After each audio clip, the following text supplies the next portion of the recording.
Como lo he insinuado ayer, deberíamos ser capaces de escuchar lo que está diciendo sin rechazarlo ni aceptarlo. Deberíamos poder escuchar de modo que, si algo nuevo se dice, no lo rechacemos de inmediato, lo cual tampoco significa que debamos aceptar todo lo que oímos exponer. Eso, en realidad, sería absurdo porque entonces no haríamos sino erigir una autoridad. Y donde hay autoridad no puede haber pensar ni sentir, no puede haber descubrimiento de lo nuevo. Y como la mayoría de nosotros se inclina a aceptar tal o cual cosa ávidamente sin verdadero entendimiento, existe el peligro, ¿no es así?, de que la aceptemos sin reflexión ni investigación, sin examinarla profundamente. En la mañana de hoy quizá yo diga algo nuevo o exprese algo de manera diferente, y podréis pasarlo por alto si no escucháis con esa naturalidad y esa quietud que trae comprensión. Quiero dilucidar en la mañana de hoy un tema que tal vez sea difícil: el problema de la acción, de la actividad y de la vida de relación. Como luego contestaré preguntas, pero antes de hacerlo tenemos que comprender en primer término lo que entendemos por actividad, lo que entendemos por acción. Como toda nuestra vida parece basada en la acción, o más bien en la actividad, deseo establecer la diferencia entre la actividad y acción. Parecemos enteramente embargados haciendo una serie de cosas. Estamos siempre inquietos, consumidos por el movimiento, haciendo algo a toda costa, avanzando, logrando o luchando por el éxito. ¿Y qué lugar ocupa la actividad de la convivencia? ¿Por qué? Como lo hemos dilucidado ayer, la vida es asunto de la convivencia. Nada puede existir en el aislamiento. Y si la vida de relación es una simple actividad, entonces la convivencia no tiene gran significación. No sé si habéis notado que en cuanto dejáis de estar activos, tenéis enseguida una sensación de aprensión nerviosa. Sentís como si no estuvierais vivos ni alertas, por lo cual tenéis que continuar en actividad. Y os atemoriza el estar a solas, el salir solos de paseo, el estar sin nadie, sin un libro, sin un radio, sin conversar. Sentís miedo de sentaros tranquilamente sin hacer algo en todo momento con las manos, con la mente o con el corazón.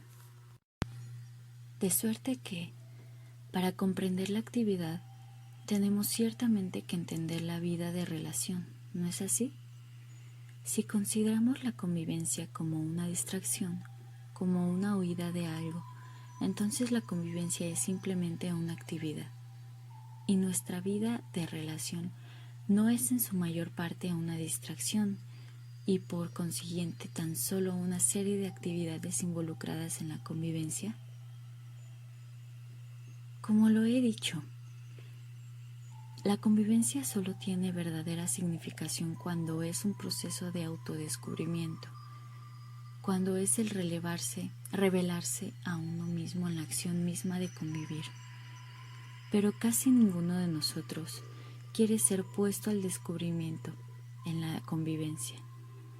Por el contrario, nos servimos de la convivencia para medio ocultar nuestra propia insuficiencia, nuestras propias dificultades, nuestra propia incertidumbre. Así, la vida de relación se convierte en simple movimiento, en mera actividad. No sé si habéis notado que la convivencia es muy penosa y que mientras no sea un proceso revelador en el cual os descubráis, ella será simplemente un medio de huir de vosotros. Creo que es muy importante comprender esto. En efecto, tal como lo hemos discutido ayer, el problema del conocimiento propio estriba en el despliegue de nuestras relaciones, ya sea con las cosas, con las personas o con las ideas. La convivencia puede basarse en una idea. No hay duda de que cualquier acto basado en una idea tiene simplemente que ser continuación de esa idea, y eso es actividad. La acción no se basa en una idea. La acción es inmediata, espontánea, directa y no lleva en sí el proceso del pensamiento. Pero cuando basamos la acción en una idea, aquella se convierte en actividad. Y si basamos nuestra convivencia en una idea, entonces, ciertamente, tratase de una mera actividad desprovista de comprensión. Significa simplemente aplicar una fórmula, una norma, una idea. Como deseamos que la convivencia nos sirva para algo, ella resulta siempre restrictiva, limitadora, coercitiva. La idea es el resultado de una necesidad, de un deseo, de un propósito. ¿No es así? Si yo estoy relacionado con vosotros porque os necesito, es un sentido filosófico o psicológico. Es obvio, entonces, que esa relación se basa en una idea, ya que deseo algo de vosotros, ¿verdad? Y tal relación basada en una idea no puede ser un proceso autorrevelador. Es simplemente un impulso, una actividad, una monotonía en la cual se establece el hábito. De ahí que tal relación sea una tensión, un dolor, una contienda, una lucha que nos causa zozobra. ¿Es posible estar relacionado sin idea alguna, sin pedir nada, sin dominio ni posesión?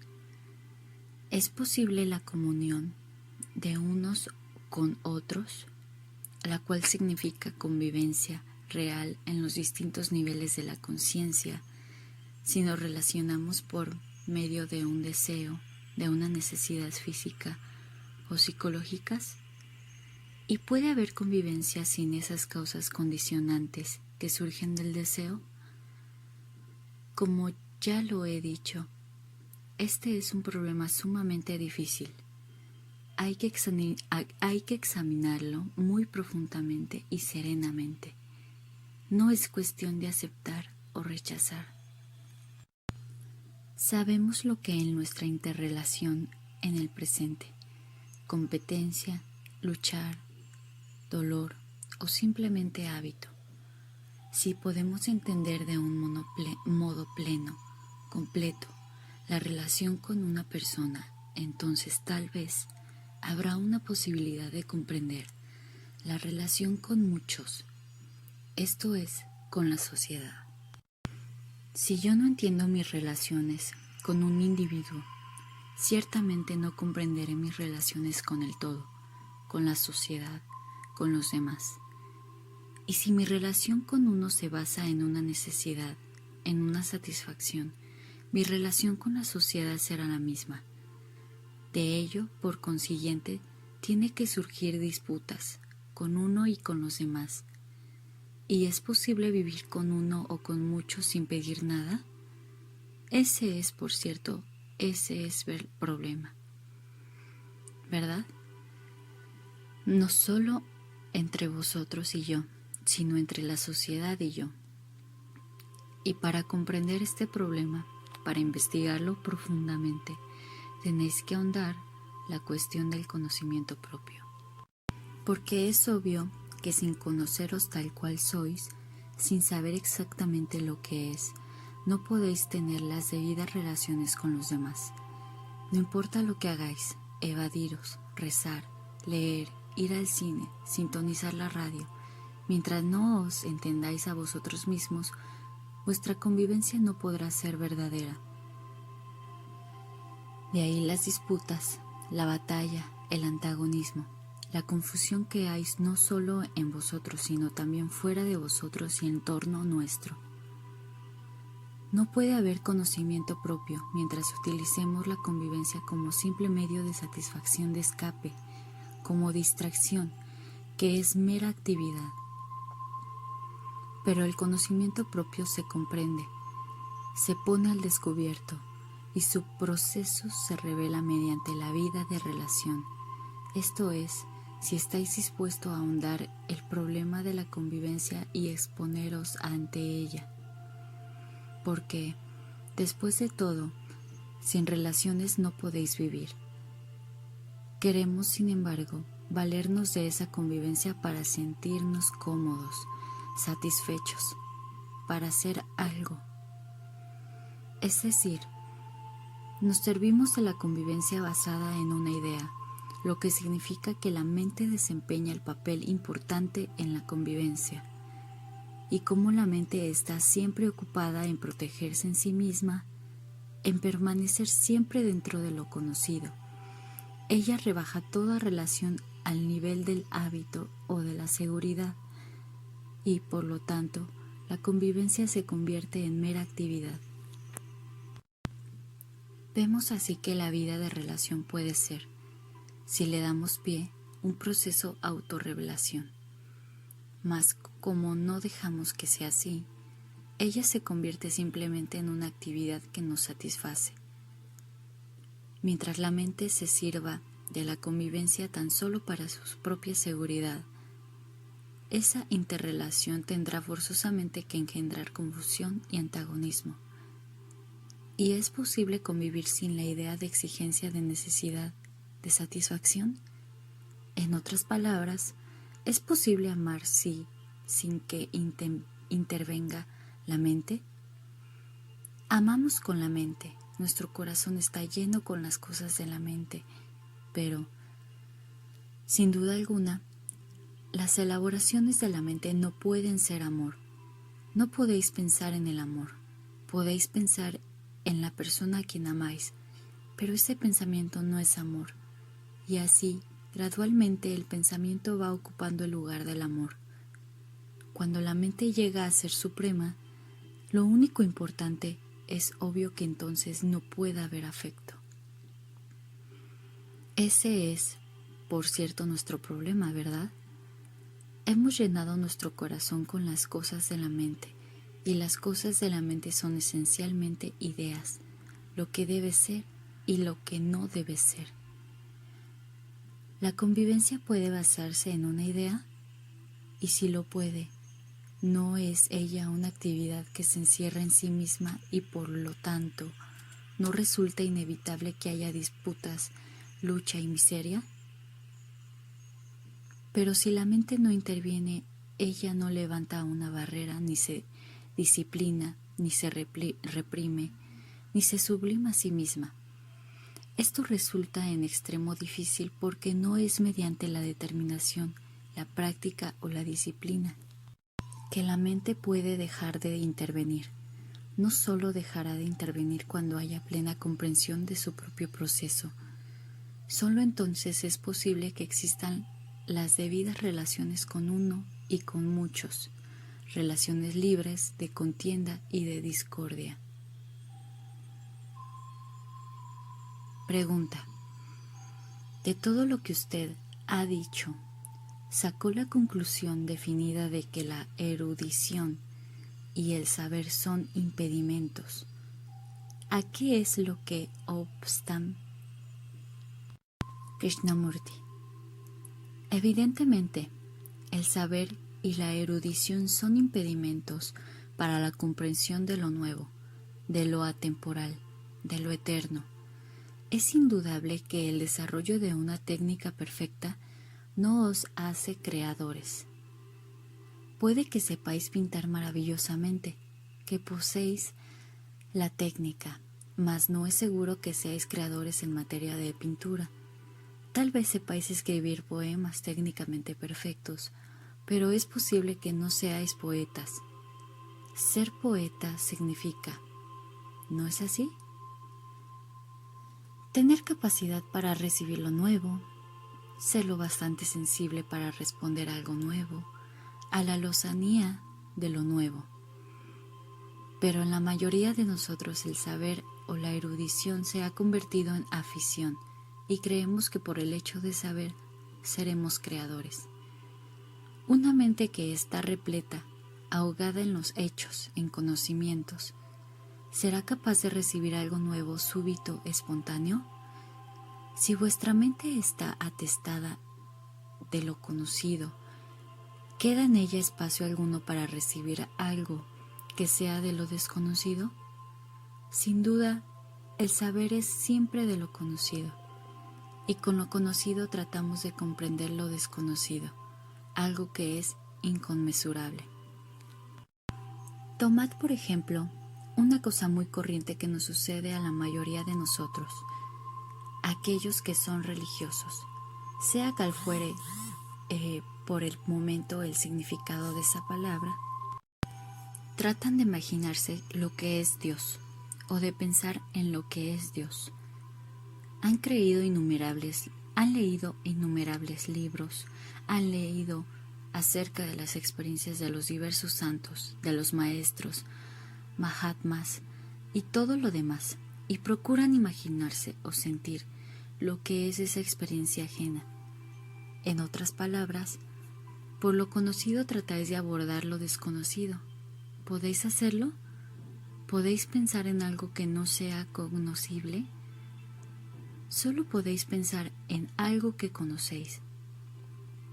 Pero en el mundo actual ocurre esta extraordinaria perversión. Creemos que habremos de comprender si poseemos más información, más libros, más hechos, más materia impreso. Sin duda, para darnos cuenta de algo que no sea la proyección de lo conocido, hay que eliminar lo conocido mediante la comprensión de su proceso. ¿Por qué es que la mente se aferra siempre a lo conocido? ¿No es porque constantemente busca certidumbre, seguridad? Su naturaleza misma está asentada en lo conocido, en el tiempo. ¿Y cómo puede haber una mente así, cuyo fundamento mismo se sustenta en el pasado, en el tiempo, tener la experiencia de lo atemporal? Tal vez conciba, formule o imagine lo desconocido, pero todo eso es absurdo. Solo cuando lo conocido se comprende, se disuelve y se desecha, puede surgir lo desconocido. Y eso es difícil en extremo, porque no bien tenéis una experiencia de algo, la mente la traduce en términos de lo conocido y la reduce al pasado. No sé si habéis notado que cada experiencia es traducida de inmediato a lo conocido. Recibe un nombre, se la clasifica y se la registra. Así pues, el saber es la actividad de lo conocido, y es obvio que tal saber, tal erudición es un obstáculo. Suponer que nunca hubieras leído un libro sobre religión o psicología y que tuvierais que hallar el sentido, la significación de la vida. ¿Cómo emprenderíais la tarea? Suponed que no hubiera maestros, ni organizaciones religiosas, ni Buda, ni Cristo, y tuvierais que empezar desde el principio. ¿Cómo comprenderáis la tarea? Tendréis primero que entender el proceso de vuestro pensar, ¿no es así? Y no proyectarnos vosotros mismos, vuestro pensamiento en lo porvenir creando un Dios que os agrade. Eso sería demasiado pueril. En primer término, pues, tendríais que comprender el proceso de vuestro pensar. Esa, a no dudarlo, es la única manera de descubrir algo nuevo, ¿no es cierto? Cuando decimos que la erudición o el saber es un impedimento, un estorbo, seguramente no incluimos el conocimiento técnico, como guiar un coche, como hacer funcionar una máquina. Tampoco incluimos la eficiencia que trae el conocimiento. Tenemos en vista una cosa muy distinta, ese sentimiento de felicidad creadora que ninguna suma de conocimientos o de erudición puede traer. Y ser creador, en el sentido cabal y verdadero de la palabra, es estar libre del pasado, de instante en instante. Porque el pasado lo que siempre oscurece el presente. Limitarse a depender de la información, de las experiencias ajenas, de lo que alguien haya dicho, por grande que él sea, y tratar de que nuestra acción se aproxime a eso. Todo es conocimiento, ¿verdad? Mas para descubrir cualquier cosa nueva, debéis empezar por vosotros mismos. Tenéis que emprender un viaje completamente despojados de todo, especialmente de conocimientos, porque es muy fácil tener experiencia como resultado de la creencia y del saber, pero esas experiencias no son sino el producto de la autoproyección y, por lo tanto, absolutamente falsas e ilusorias. Y si habéis de descubrir por vosotros mismos qué es lo nuevo, de nada sirve que carguéis con el peso de lo viejo, sobre todo del saber, el saber de otra persona por grande que ella sea. Ahora bien, vosotros hacéis uso del saber como medio de autoprotección, de seguridad, y queréis estar enteramente seguros de que tendréis las mismas experiencias de Buda, de Cristo o de X. Pero es obvio que el hombre que constantemente se protege a sí mismo por medio del saber no es un buscador de la verdad. No hay camino que conduzca al descubrimiento de la verdad. Debéis lanzaros al mar inexplorado, lo cual no es para deprimiros ni implica intrepidez. Cuando queréis descubrir algo nuevo, por cierto, cuando experimentáis con alguna cosa, vuestra mente tiene que estar muy serena, ¿no es así?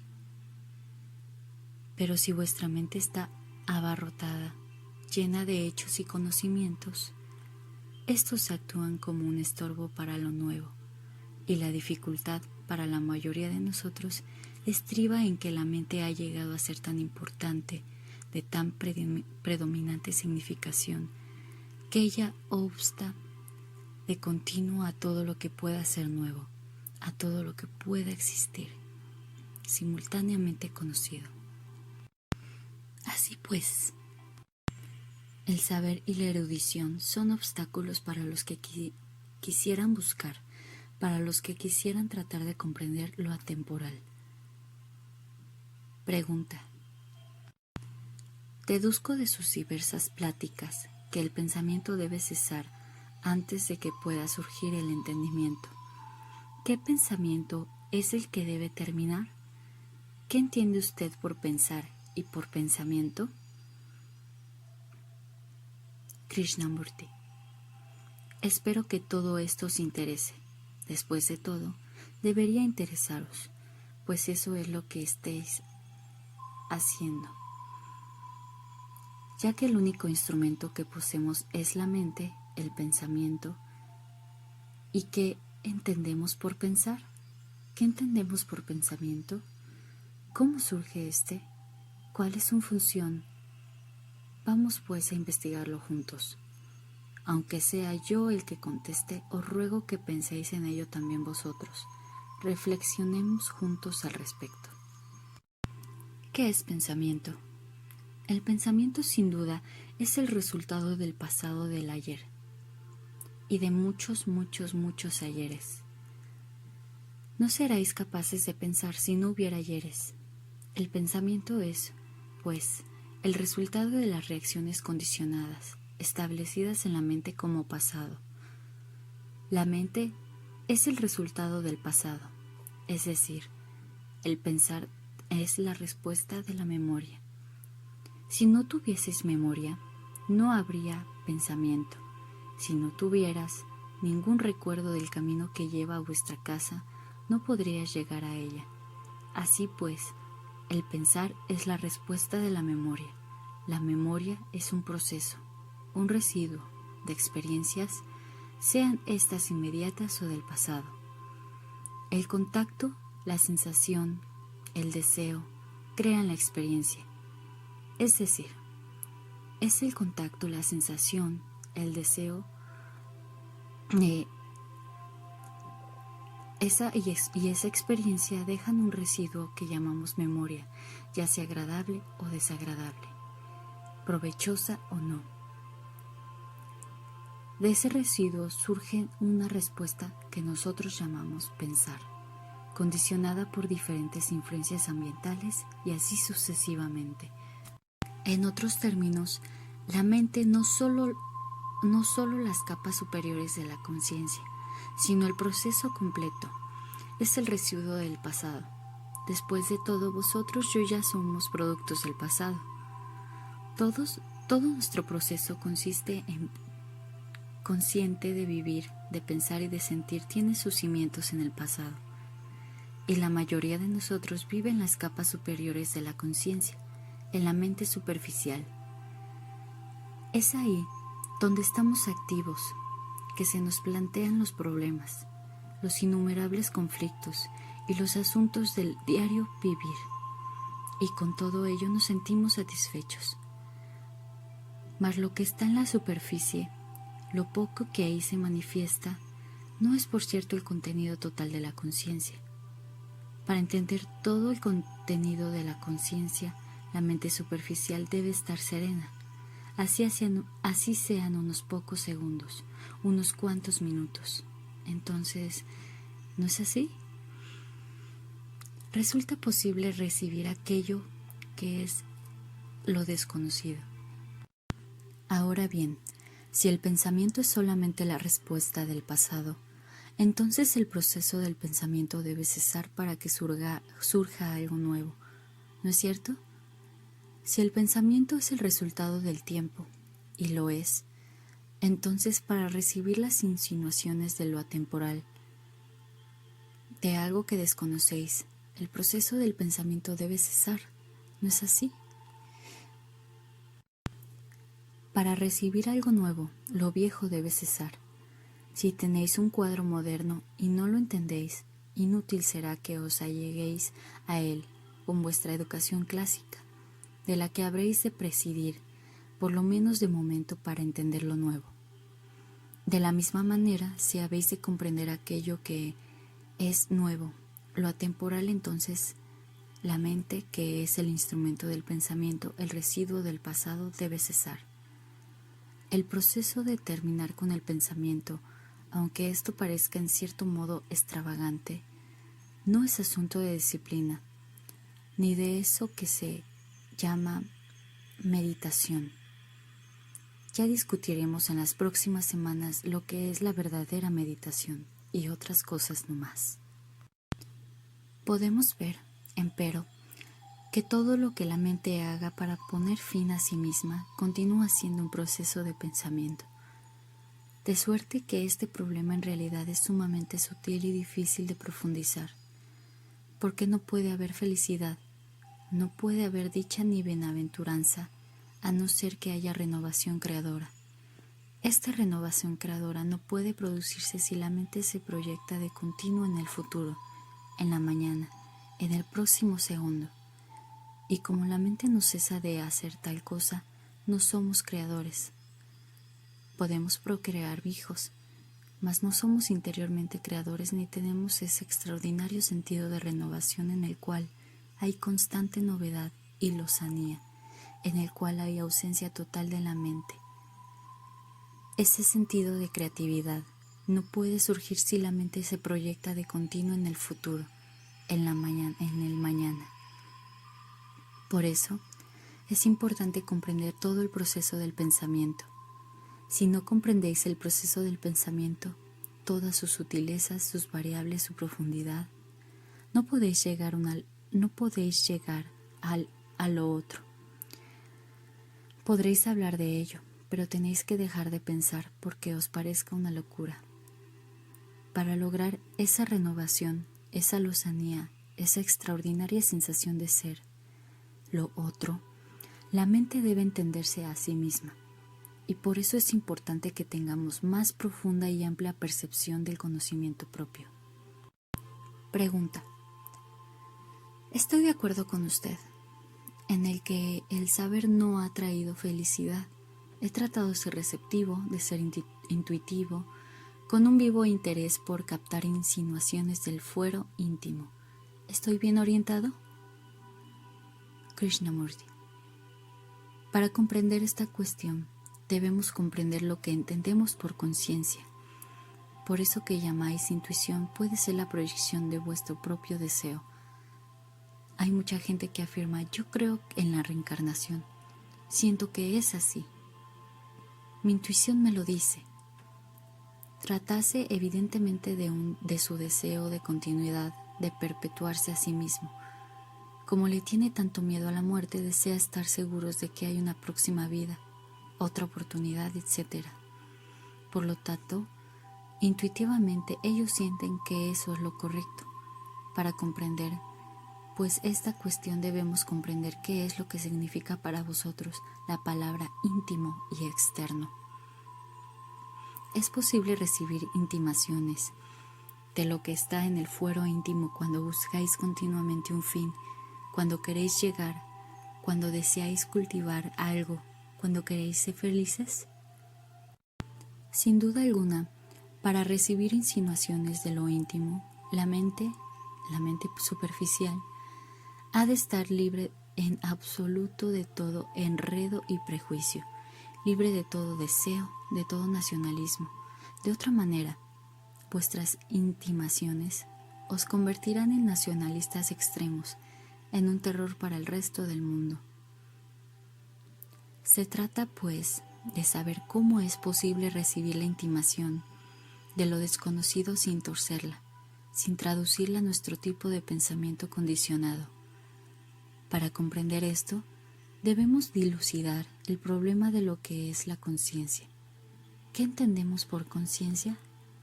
¿Cuál es el proceso de la conciencia? ¿Cuándo decís que sois conscientes? Decís, sin duda, soy consciente, cuando experimentáis algo. No es así. ¿O no es así? Cuando tenéis una experiencia que sea o no agradable, no viene al caso. Os dais cuenta de que sois conscientes de ella. A raíz de esa experiencia, el siguiente paso es nombrarla, definirla. ¿No es así? Decís, ¿es placer? No es placer. Esto lo recuerdo, aquello no lo recuerdo. Le dais pues un nombre. Después la registráis, ¿no es cierto? En el proceso mismo de darle un nombre, la registráis. Estás siguiendo todo esto. Os resulta demasiado, de domingo por la mañana. De modo que solo hay conciencia cuando hay vivencia, cuando se define y se registra. No aceptéis lo que estoy diciendo, observando vosotros mismos y veréis que es así como funciona. Esto continúa en todos los niveles y en todo momento, consciente e inconscientemente. Y en los niveles más profundos de la conciencia, el proceso es así, es casi espontáneo, instantáneo, al igual que en la superficie. Pero la diferencia está, ¿no es así? En que en el nivel superior hay opción, hay selección. En el nivel más amplio y profundo hay reconocimiento instantáneo, sin opción alguna. Y la capa superior o superficial de la mente puede recibir intimaciones, tan solo cuando cesa el proceso de definir, de renombrar, de registrar. Y ello sucede cuando el problema es demasiado grande o demasiado difícil. Tratáis de resolver un problema y no tenéis respuesta, entonces lo dejáis. Tan pronto lo dejáis, surge una respuesta, una intimación, porque la mente consciente, ya no forcejea tratando de hallar una respuesta. Esta serena,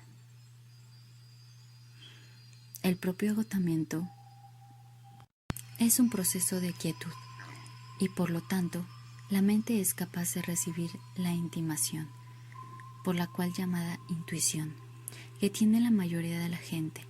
Es en realidad la realización de su propio deseo. Por eso hay tantas guerras, creencias organizadas, antagonismos, tanta lucha, porque cada uno cree que su intuición es verdadera, que por ella está dispuesto a morir o a maltratar a los demás.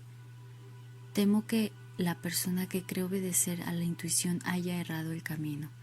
Ello es obvio, ya que para comprender todo esto hay que superar la razón, y para superar la razón debéis primero comprender qué es el proceso de razonar.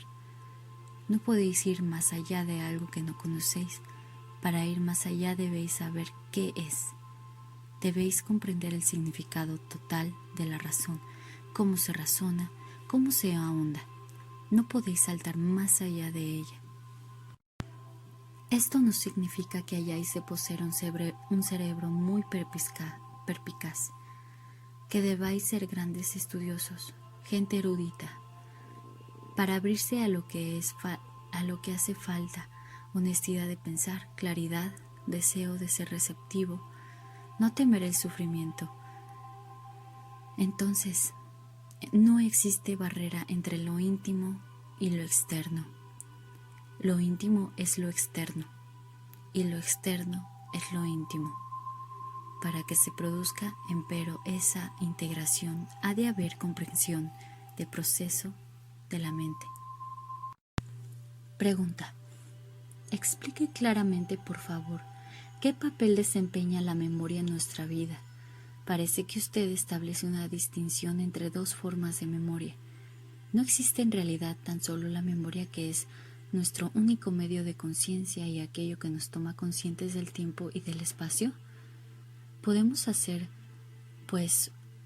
caso omiso de la memoria, como usted parece sugerir?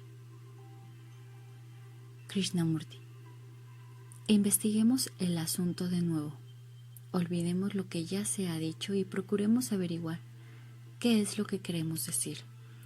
Dijimos esta mañana que el pensamiento es un resultado del pasado, lo cual es un hecho evidente. Os guste o no, es así. El pensamiento se basa en el pasado. No puede haber pensamiento si no se es consciente, y como he dicho, la conciencia es un proceso de vivencia, de definición, es decir, de registrar. Eso es lo que hacéis en todo instante. Si veis aquello, señalando un árbol, lo llamáis un árbol, lo nombráis y pensáis que habéis tenido una experiencia. Este proceso de nombrar es parte de la memoria, ¿no es así? Y es una forma cómoda de experimentar. Creéis haber experimentado una cosa por el hecho de nombrarla. Me llamáis hindú y pensáis que habéis comprendido a todos los hindúes. Yo os llamo americanos y asunto terminado. Creemos así que comprendemos algo al darle nombre. Le damos un nombre para poder reconocerlo como especie, como esto o como otro. Pero eso no es comprender, tener la vivencia de una cosa. Y lo hacemos por pereza. Es mucho más fácil hacer caso omiso de las personas dándoles una denominación. Así pues, este proceso de vivencia es en contacto, sensación, deseo, conciencia, identificación y experiencia. Este proceso que incluye el nombrar es considerado conciencia, ¿no es así? Parte de esa conciencia está despierta y el resto dormida. La mente consciente, nuestra mente de todos los días, la capa superficial de nuestra mente está despierta, el resto duerme. Ahora bien, cuando dormimos, la mente superficial, consciente, está callada y por lo tanto es capaz de recibir sugestiones, insinuaciones, en forma de sueños que requieren, empero, interpretación ulterior. Ahora, el autor de la pregunta quiere saber lo que entendemos por memoria, cuál es su función y si podemos prescindir de ella.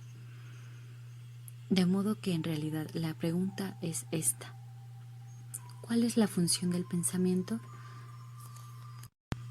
¿Puede el pensamiento dividirse en alguna forma? ¿Ha de hacerse caso omiso de él? ¿Cuál es, pues, la función del pensamiento? Decimos que el pensamiento es la respuesta de la memoria, y lo es, y el recuerdo es la experiencia incompleta, definida y evocada con fines de autoprotección, etc. Bien, si el pensamiento es el resultado de la memoria, ¿qué función tiene el pensamiento en la vida? Cuando observéis el pensamiento, me pregunto si habéis considerado esto alguna vez. ¿Utilizáis el pensamiento cuando queréis ir a vuestra casa? ¿No es así? ¿Pensáis cómo habréis de llegar a vuestro hogar?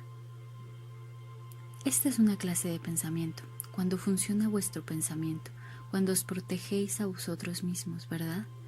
Cuando buscáis seguridad económica, social, psicológica, ¿no es así? Cuando os queréis proteger a vosotros mismos, esto es el pensamiento. Funciona cuando nos mueve el instinto de autoprotección.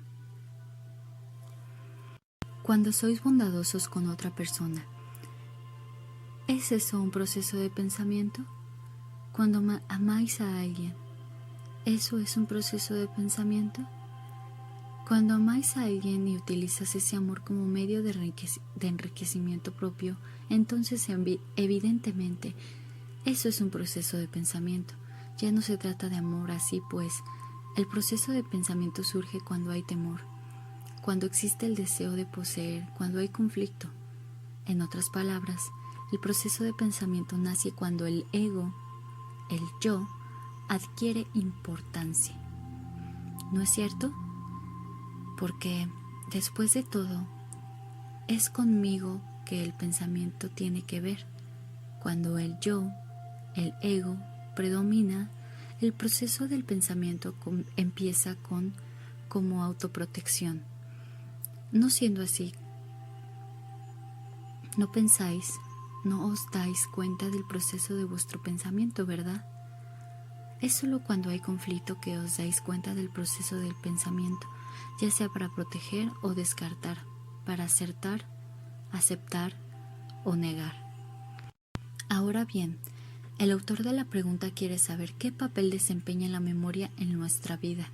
Si comprendemos que el proceso del pensamiento empieza solamente cuando el yo adquiere importancia, y que el yo es importante tan solo cuando desea protegerse a sí mismo. Veamos entonces que gastamos la mayor parte de nuestra vida en protegernos a nosotros mismos. El pensamiento, por lo tanto, desempeña un papel muy importante en nuestra vida, porque la mayoría de nosotros nos preocupamos por nosotros mismos. A casi todo lo que nos aporta es cómo protegernos, cómo ganar, cómo llegar, cómo lograr algo, cómo hacernos más perfectos, cómo tener aquella o aquella virtud, cómo desechar, cómo negar, cómo estar desligados, cómo hallar la felicidad, cómo ser más hermosos, cómo amar, cómo ser amados. Bien sabéis cuán interesados estamos en nosotros mismos. Estamos, pues, sumidos en el proceso del pensamiento. Somos el proceso del pensamiento. No estamos separados del pensamiento. Y el pensamiento es memoria. Busca ser más esto o aquello. Es decir, cuando surge el impulso de ser más o ser menos, de ser lo positivo o lo negativo, entonces aparece el proceso del pensamiento. El proceso del pensamiento no aparece cuando existe el reconocimiento de lo que es. Un hecho no requiere un proceso de pensamiento. Más bien, si deseáis eludir un hecho, entonces empieza el proceso de pensar. Si yo acepto que soy lo que soy, no hay pensamiento. Pero otra cosa ocurre cuando acepto lo que es. Interviene un proceso muy diferente, que no es el del pensamiento. De suerte que mientras se desee lo más o lo menos, tiene que haber pensamiento, debe existir el proceso de la memoria. Después de todo, si queréis ser hombres muy ricos, hombres poderosos, hombres populares u hombres dedicados a Dios, si queréis llegar a ser algo, os hace falta la memoria, es decir, tenéis que pensar en ello. Para llegar a ser algo, la mente tiene que agudizarse constantemente. Ahora bien, ¿qué papel desempeña ese devenir en la vida? Ciertamente, mientras queremos ser algo, tiene que haber lucha, mientras nuestro deseo, nuestro instinto, nuestro empeño sea el ser más o el ser menos, lo positivo o lo negativo. Ha de haber lucha, antagonismo. Pero es sumamente arduo, difícil en extremo, no ser más o no ser menos. Verbalmente puede que los echéis diciendo, yo soy nadie, pero eso es simplemente vivir en el nivel verbal, no tiene mucho sentido, es tener la cabeza hueca. Por eso hay que comprender el proceso del pensamiento, que es la conciencia, es decir, todo el problema del tiempo, del ayer, del mañana. Y un hombre que está atrapado en el ayer nunca podrá comprender aquello que es atemporal. Y la mayoría de nosotros estamos atrapados en la red del tiempo. Nuestro pensamiento está fundamentalmente enredado en la malla del tiempo. Él es la malla del tiempo. Nuestro pensamiento es la red del tiempo. Y con ese proceso de pensamiento, educado, cultivado, agudizado, sutil y perspicaz, queremos encontrar algo que está más allá. Vamos de un instructor a otro, de héroe en héroe, de maestro en maestro. Nuestra mente se agudiza en todas esas cosas y de ese modo espera descubrir aquello que está más allá. Pero el pensamiento jamás podrá encontrar lo que está más allá, porque el pensamiento es el resultado del tiempo y aquello que pertenece a lo conocido no puede recibir lo desconocido. Por eso, el hombre que se haya enredado en lo conocido nunca es creador. Es posible que él tenga momentos de creatividad, como los tiene algunos pintores, algunos músicos, algunos escritores, pero estos se enredan en lo conocido. La popularidad, el dinero, centenares de otras cosas, y entonces ya están perdidos. Y es por eso que los que procuran entenderse a sí mismos, no encontrar, porque ese es un proceso erróneo, no podéis encontrar, debes estar en la búsqueda. Todo lo que podéis saber es entenderos a vosotros mismos, comprender los embrollos, la extraordinaria sutileza de vuestro pensamiento y de vuestro ser. Y eso puede ser comprendido tan solo en la convivencia, que es la acción, y esa acción es denegada cuando la convivencia se basa en una idea. Entonces, la vida de relación es mera actividad, no acción, y la actividad no hace más que embotar la mente y el corazón. Solo la acción torna alerta la mente y sutil el corazón, capacitándolo para recibir, para ser sensible. Por eso resulta importante, antes de emprender la búsqueda, que haya conocimiento propio. Si buscáis, encontraréis, pero no será la verdad. Por lo tanto, esta locura, ese temor, esta ansiedad por llegar, por buscar, por descubrir, debe cesar. Entonces, con el conocimiento propio cada vez más vasto y profundo, viene ese sentido de la realidad que no puede ser invitado. Él adviene y solo entonces hay felicidad creadora. Segunda conferencia, 17 de julio de 1949.